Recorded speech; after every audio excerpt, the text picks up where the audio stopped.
Assalamualaikum warahmatullahi wabarakatuh. Perkenalkan, nama saya Firstalia Salsabila Zara dari Teknologi Veteriner Universitas Gadjah Mada.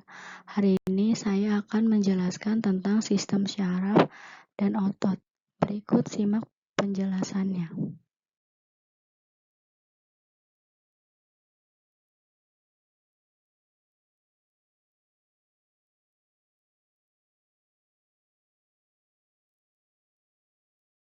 Pengertian sistem saraf.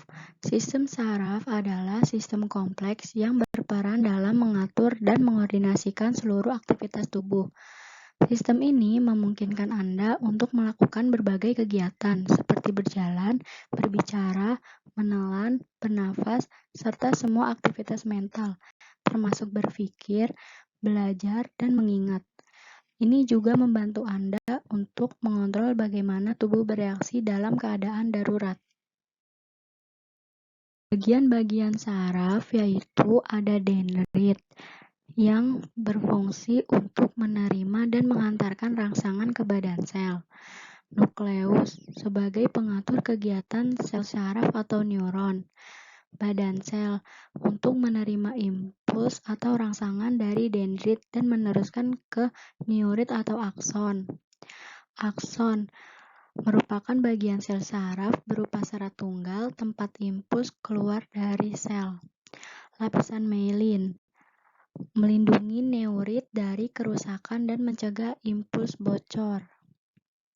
Nodus Ranvier merupakan bagian sel saraf yang tidak mengandung lapisan myelin, akibatnya tertekannya lapisan lemak tadi.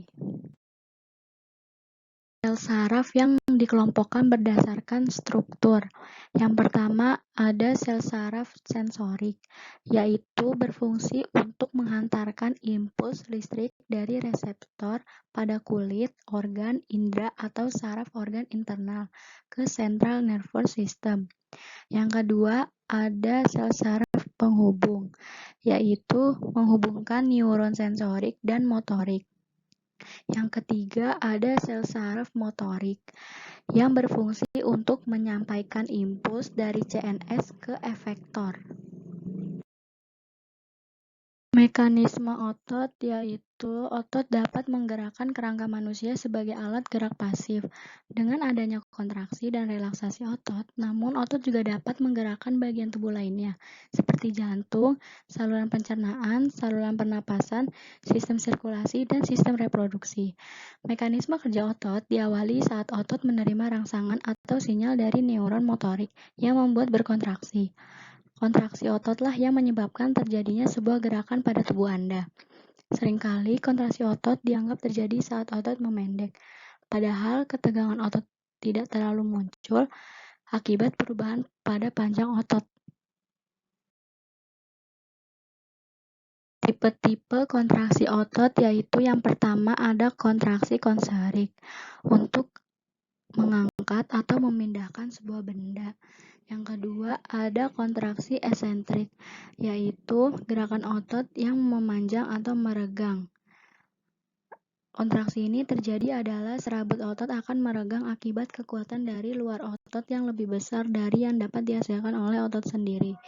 Yang ketiga ada kontraksi isomerik, yaitu saat sedang membawa benda di hadapan Anda, pada saat itu beban dari benda yang Anda bawa akan tertarik ke bawah.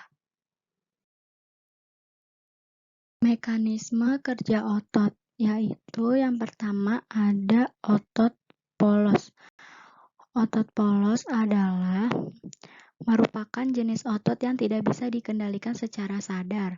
Otot polos ini bisa ditemukan pada organ dalam tubuh seperti pembuluh darah, saluran pencernaan, saluran kencing, dan uterus. Yang kedua ada otot lurik. Jenis otot yang bisa Anda kendalikan secara sadar, mengingat otot ini digunakan untuk bergerak. Otot lurik juga dikenal sebagai otot rangka, yaitu otot yang melekat pada tulang. Yang terakhir ada otot jantung. Otot jantung juga tidak dapat Anda kendalikan secara sadar penggerakannya. Mekanisme kerja otot jantung pun terjadi secara otomatis sesuai dengan kebutuhan tubuh dan dengan ritme tertentu. Sekian penjelasan saya tentang sistem saraf dan otot. Wassalamualaikum warahmatullahi wabarakatuh.